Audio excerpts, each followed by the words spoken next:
Gloria al Señor. La porción que vamos a compartir en esta hora está basado en el capítulo 5 del versículo 1 al versículo 5 del libro del profeta Jeremías, y la palabra del Señor se lee en el nombre del Padre, del Hijo y bajo la dirección y autoridad de su Espíritu Santo. Recorred las calles de Jerusalén y mirad ahora, e informaos, buscad en sus plazas a ver si halláis hombre, si hay alguno que haga justicia, que busque verdad, y yo lo perdonaré. Aunque digan, vive Jehová, juran falsamente. Oh Jehová, ¿no miran tus ojos a la verdad? Los azotaste y no les dolió. Los consumiste y no quisieron recibir corrección.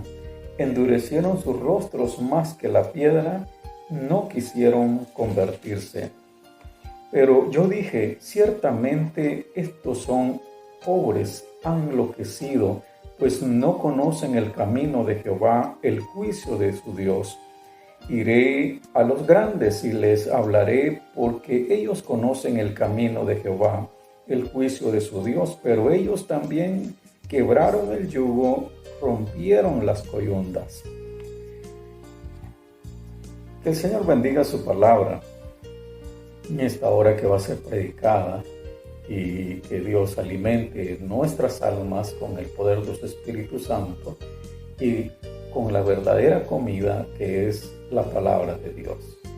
Nos dice el Señor en este capítulo 5, recorrer las calles de Jerusalén y mirad ahora e informaos, buscad en sus plazas a ver si halláis hombre, si hay alguno que haga justicia, que busque verdad, y yo la perdonaré. En los tiempos bíblicos, especialmente en los tiempos del profeta Jeremías, cuando el Señor le dio el privilegio, lo llamó desde antes que fuese formado en el vientre de su madre, Él lo llama para predicar en un tiempo histórico. Y en ese tiempo se revela tanto sobre la situación espiritual de Jerusalén, de Judá, de Israel, de todo el territorio en Israel. Y dice, revela el Señor que no había ni un hombre. Impresionante.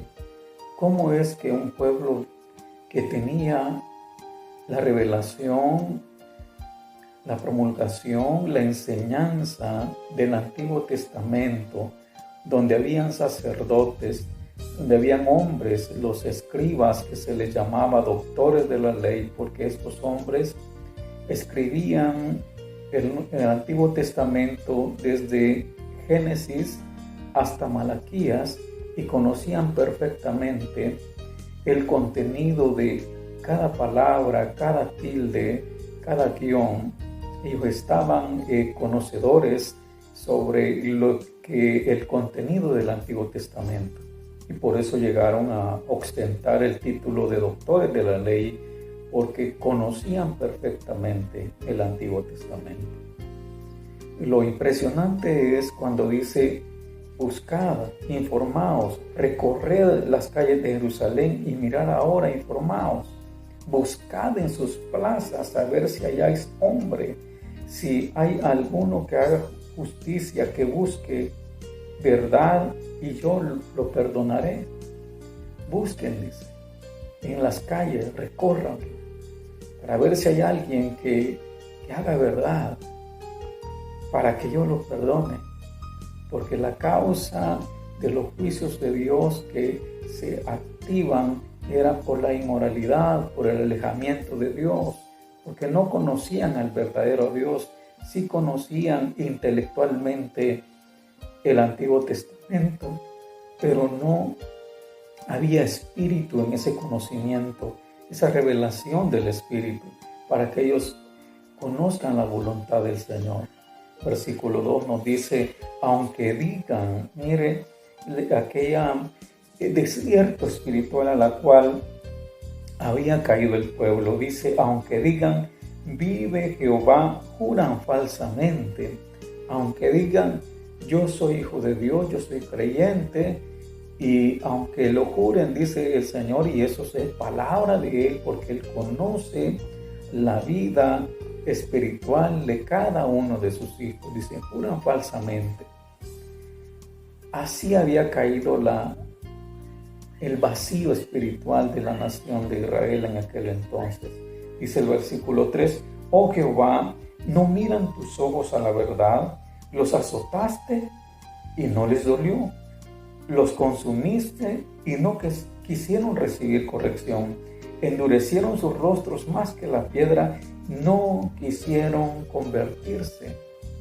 Porque venía una prueba, venía otra prueba, y no entendían, no percibían que aquello venía de Dios. Dice, los azotaste y no les dolió. Los consumiste y no quisieron recibir corrección.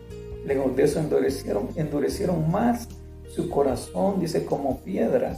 ¿Por qué? Porque no quisieron convertirse, porque después que pasaba la prueba, volvía a su vida normal a la que ellos estaban acostumbrados.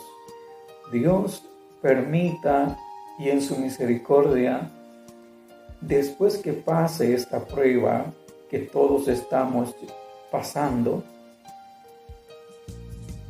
haya un cambio, una reacción para con Dios, haya una entrega más fiel para con el Señor, haya ese deseo, ese sentir de servirle a Él, no servir al ojo, no andar decaído, hacer las cosas a medias, sino que hacerlo todo con ese gozo, con esa bendición, con ese privilegio de servirle al Señor, con esa entrega, con esa visión, con esa claridad, con esa de ver más allá, en qué más puedo hacer por el Señor, en fijarse en los detalles, estar pendiente de cada cosa, porque de eso se trata. Cuando todos sufrimos una prueba, y la iglesia también está sufriendo la prueba, todos estamos ahí, pero es para que la iglesia se renueve, reactive, vuelva a su primer amor. Si se había olvidado, si se había dejado ese amor, ese gozo de buscar la verdad, de servirle al Señor, no porque nosotros los pastores los veamos, sino porque Dios nos ve y porque la recompensa viene de parte de Él. Y no solo la recompensa, no solo servirle a Dios por la recompensa terrena, que sí la necesitamos, sino que le sirvamos a Dios por las recompensas eternas, que son las que dice la Biblia que no hay ni ladrón ni orín corroen esas riquezas que Dios nos va a dar eternas, que están en el reino de los cielos. Más las de acá, todas se deterioran, está el peligro de que llegue el ladrón y se robe lo poco que pueda hacer, o también por causa de la envidia, cuando alguien sale y Dios lo prospera, Dios lo sostiene.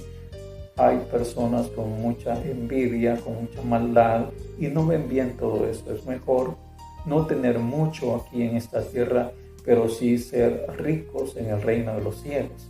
Dice el versículo 8, pero yo dije, ciertamente estos son pobres, han enloquecido, pues no conocen el camino de Jehová, el juicio de su Dios. Porque cuando alguien no entiende, lejos de eso le reclama y dice, Señor, ¿dónde estás? ¿Y por qué después de estar azotada viene este otro problema? Las cosas se complican más. Podemos nosotros estar diciendo, estamos resguardados en la cuarentena para no contaminarnos del COVID, y luego vienen estos tiempos de calamidad, de inundaciones y personas que están perdiendo muchas cosas. Y dice, bueno, ¿dónde está Dios? Y cualquiera puede reclamarle. Hay que pedirle a Dios que Él nos revele y estar orando por ellos, que Dios los saque adelante, pero entender que Dios anda buscando algo de la humanidad, de todos nosotros. Dice el versículo 5, iré a los grandes y les hablaré, porque ellos conocen el camino de Jehová, el juicio de su Dios. pero ellos también quebraron el yugo, rompieron las coyuntas. Dice Jeremías que Dios le revela y ve a los grandes. ¿A quiénes son los grandes? Los que aparentemente conocen, están instruidos, están preparados, han estado en un seminario, estudiando la palabra, tienen títulos religiosos, tienen títulos de teología, pero dice, iré a los grandes, y dice la Biblia, porque ellos conocen el camino de Jehová y el juicio de su Dios. Pero ellos también quebraron el yugo y rompieron las coyuntas. Así estaba Jerusalén. Dios no nos permita a nosotros llegar a esa decadencia espiritual, sino que cada palabra, cada predicación, realmente esté Dios respaldando y se sienta el impacto de su presencia, y que Dios está revelando su voluntad, está revelando su verdad, está revelando qué es lo que quiere. Que como iglesia estemos percibiendo el camino de Dios, reorientándonos, como las empresas hoy en día se están reinventando, también nosotros reinventemos, y no de acuerdo a nosotros, sino que sea Dios que nos guíe a toda verdad, porque Jesús dijo, yo soy el camino, la verdad y la vida, y nadie viene al Padre si no es por mí. Que el Señor nos siga alimentando y guiando, sobre todo iluminando, para conocer la voluntad de Dios, y que cuando Él venga encuentre a muchos que andan de acuerdo al Espíritu de Dios que los está guiando. Hasta la próxima, iglesia, y que Dios nos bendiga a todos, y sigamos orando para que sea el Señor y su misericordia que nos saque adelante, y las personas que están perdiendo muchas situaciones en su vida por las calamidades, que sea el Señor respaldando, y que su fe no falte, que se mantenga, como le dijo el Señor a Pedro. El diablo te ha pedido para zarandearte, pero yo he orado para que tu fe no falte. Iglesia, que la fe no falte en nosotros, nos mantengamos firmes y fieles en la presencia del Señor. Dios les bendiga.